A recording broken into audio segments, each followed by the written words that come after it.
Good evening. I'm Olivia Hubert-Allen. And I'm Scott Mosher. And you're watching Phoenix13News, a step below the rest. And now for tonight's top story.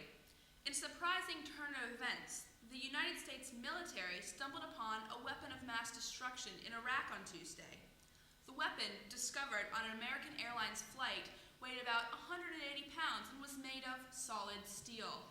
Nicknamed Chuck Norris, the weapon delivered several roundhouse kicks to the face while exiting the plane.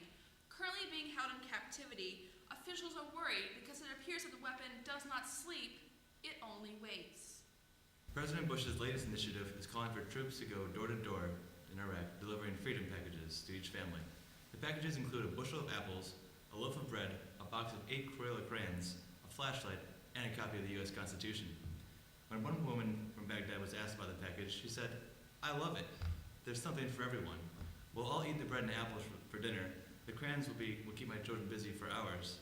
The Constitution will help all of us learn English, and the flashlight will finally allow my husband to clean out the basement."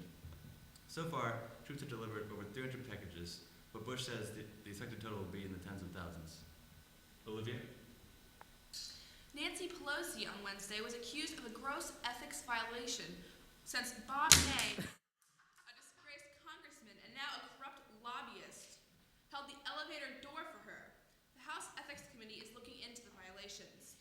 When asked about the situation, President Bush said Pelosi should be ashamed of her actions. He continued, "I think she needs to sit down with the vice president and clarify her actions, perhaps over a hunting trip." That'd be a good idea. Yeah. This should be an epic battle between the most powerful woman in Washington and the House rules. We'll keep you up to date on this developing story. Scott?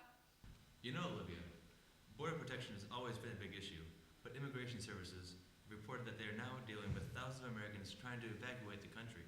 Steve Ackes, the Custom and Border Protection's chief of staff, said, "Because of the American fear of terrorism and domestic war, no one's trying to come in here anymore.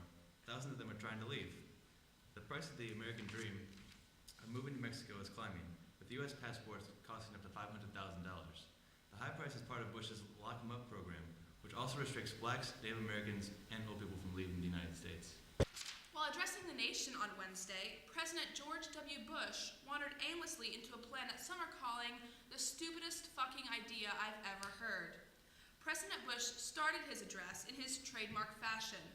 He made some references to religion, the Texas ranch, and then transitioned flawlessly into butchering the English language.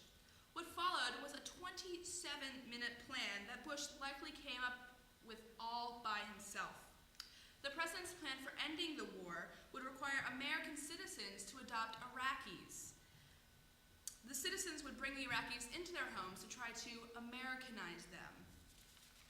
The reaction from the audience was mixed. One man in the audience was quoted for saying, "This makes very little sense," while another man said, "This makes absolutely no sense." Varying levels of support for the plan are as bold as they are to be expected.